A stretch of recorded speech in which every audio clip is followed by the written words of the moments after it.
Assalamualaikum warahmatullahi wabarakatuh.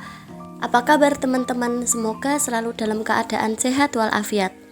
Perkenalkan, nama saya Mar'atul Khotimah, NIM 19070160118. Di sini saya akan menjelaskan tentang penanganan psikologis pada anak ARBK yang mengalami hambatan emosi sosial ADHD. Untuk memenuhi tugas mata kuliah psikologi anak remaja berkebutuhan khusus yang diampu oleh dosen Ibu Hajah Siti Hikmah SPD MSI, Program Studi Psikologi Fakultas Psikologi dan Kesehatan UIN Walisongo Semarang. ADHD atau Attention Deficit Hyperactivity Disorder atau yang dikenal dengan anak hiperaktif merupakan gangguan yang menyebabkan anak tidak bisa diam dan mudah bergerak dari tempat ke tempat lainnya. Tak hanya itu, rentang konsentrasinya juga sangat pendek dan sering kesulitan dalam mengikuti akademik. Melihat penyebab hiperaktif belum pasti, maka tentunya terdapat terapi atau cara dalam penanganannya.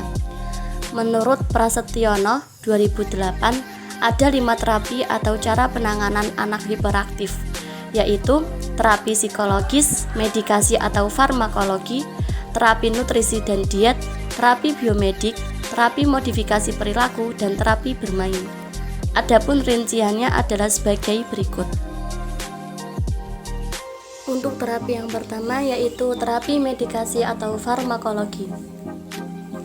Terapi medikasi atau farmakologi adalah penanganan dengan obat-obatan. Terapi hendaknya hanya sebagai penunjang dan sebagai kontrol terhadap kemungkinan timbulnya impuls-impuls hiperaktif yang tidak terkendali. Selain itu, untuk penanganan dapat menggunakan pendekatan kognitif perilaku melalui berbagai keterampilan kognitif dan kemampuan yang dapat menemukan unsur-unsur dan stimulus dari lingkungannya, belajar peran dan memahami peran orang lain, mengidentifikasi budaya, bahasa, nilai-nilai, dan moral masyarakat sehingga menjadi mampu membedakan sekitarnya, baik sifat dan hubungan dengan fungsi dan pentingnya mereka, serta apa yang memperkaya mental dengan pengetahuan yang berbeda tentang dunia di sekitarnya, terutama keterampilan anak-anak yang menderita ADHD. Muhammad 2016. Kesalahan yang umum tentang ADHD adalah bahwa terapi farmakologi akan menghilangkan semua gejala hiperaktif dan impuls bermasalah. Padahal terapi farmakologi ini hanya mampu mengontrolnya saja. Terapi farmakologi ADHD memiliki sejarah panjang dengan laporan dari obat-obatan yang digunakan untuk mengobati gangguan setidaknya sejak 1937. Yang kedua yaitu terapi nutrisi dan diet.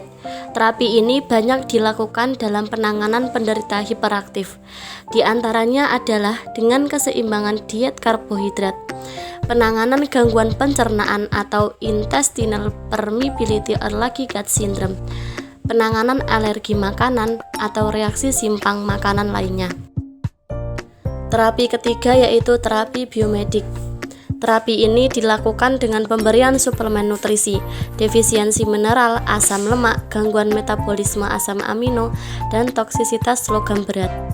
Terapi inovatif yang pernah diberikan terhadap penderita hiperaktif adalah dengan terapi AAG biofeedback, terapi herbal, pengobatan homeopatik, dan pengobatan tradisional Cina seperti akupuntur. Terapi keempat yaitu terapi modifikasi perilaku. Terapi modifikasi perilaku harus melalui pendekatan secara langsung dan lebih memfokuskan pada perubahan secara spesifik. Pendekatan ini cukup berhasil dalam mengajarkan perilaku yang diinginkan, seperti interaksi sosial dan bahasa, serta perawatan diri sendiri. Selain itu, hal ini juga akan mengurangi perilaku yang tidak diinginkan, seperti agresif, emosi labil, dan melukai diri sendiri. Modifikasi perilaku merupakan pola penanganan yang paling efektif dengan pendekatan positif dan dapat menghindarkan anak dari perasaan frustasi, marah, serta berkecil hati menjadi suatu perasaan yang penuh percaya diri. Yang terakhir yaitu terapi bermain dengan CBPT atau Cognitive Behavior Play Therapy. Terapi ini sangat penting untuk mengembangkan keterampilan, kemampuan gerak dan minat, serta terbiasa dalam suasana kompetitif dan kooperatif dalam melakukan kegiatan kelompok. Terapi bermain juga dapat dipakai untuk sarana persiapan beraktivitas. Terapi bermain digunakan sebagai sarana pengobatan. Menurut Merigo Setiawani 2000, terapi bermain dapat digunakan untuk menangani permasalahan anak-anak ADHD. Hal ini diperkuat oleh penelitian yang dilakukan oleh Tyler dan Wallen 2015. Hasil penelitiannya menunjukkan Adrelian Play Therapy efektif untuk mengurangi perilaku yang tidak diinginkan dari anak-anak yang menerima intervensi. Penelitian juga dilakukan oleh Johnny 2016 yang menunjukkan bahwa dengan permainan dadu dapat meningkatkan kemampuan kognitif anak dalam berhitung. Sumanri 2016 juga mengemukakan melalui bermain dapat dikembangkan aspek sosial emosional anak. Melalui bermain, anak mempunyai rasa memiliki, merasa menjadi bagian dalam kelompok, belajar untuk hidup dan bekerja sama dalam kelompok dengan segala perbedaan yang ada. Ada 4 langkah penanganan hiperaktif yang berdasarkan permasalahan yang ditemukan, seperti masalah intelek, biologis, masalah emosi, dan moral. Adapun rinciannya sebagai berikut. Yang pertama, masalah intelek. Anak hiperaktif jelas mengalami gangguan dalam otak. Mereka sulit menentukan mana yang penting dan mana yang harus diprioritaskan terlebih dahulu. Selain sulit menyelesaikan pelajaran, juga sering tidak dapat berkonsentrasi dan pelupa.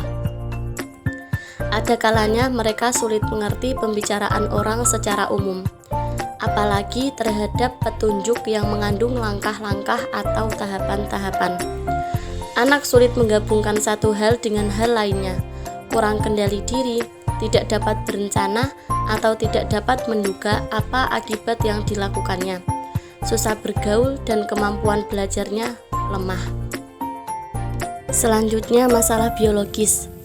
Anak suka sekali berlari-lari dan sulit menyuruh anak diam, seperti sedang begitu sibuk melakukan sesuatu sehingga tidak dapat beristirahat, meraba, dan menyentuh benda-benda untuk merasakan lingkungan di sekitarnya. Suka berteriak dan semangat rebutnya sangat kuat. Anak hiperaktif juga peka terhadap bahan kimia, obat, bulu, debu, dan barang kosmetik. Anak hiperaktif juga sensitif terhadap makanan, sulit tidur dengan nyenyak, dan mudah terbangun, serta kebiasaan tidur mereka bermacam-macam. Ada yang mimpi sambil berjalan, mengigau, atau mengompol. Anak hiperaktif tidak dapat berolahraga dengan banyak gerak dan banyak tenaga, seperti bersepeda atau lompat tali. Sebaliknya, gerakan tenang pun bermasalah. Misalnya, bila disuruh menulis, mewarnai, atau menggambar, anak hiperaktif tidak dapat menggunakan alat tulis dengan baik. Selanjutnya, masalah emosi. Anak hiperaktif umumnya bersifat egois, kurang sabar, dan emosional. Bila berbaris, selalu berebutan, tidak sabar menunggu, bermain kasar, suka merusak, tidak takut bahaya, dan sembrono. Sehingga besar kemungkinan bisa mengalami kecelakaan. Pernyataan emosinya sangat ekstrim dan kurang kendali diri. Juga emosi sering berubah-ubah sehingga tidak mudah diduga. Kadang begitu senang dan ceria, tetapi sebentar kemudian marah dan sedih. Selanjutnya, masalah moral. Karena mengalami berbagai masalah seperti yang sudah saya jelaskan sebelumnya, maka anak hiperaktif pun tidak memiliki kepekaan dalam hati nurani.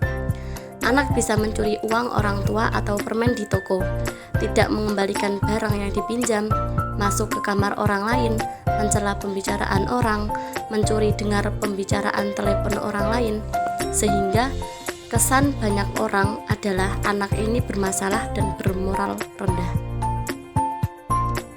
Demikian penjelasan saya pada kali ini, semoga bermanfaat. kurang lebihnya mohon maaf. Sekian dan terima kasih. Wassalamualaikum warahmatullahi wabarakatuh.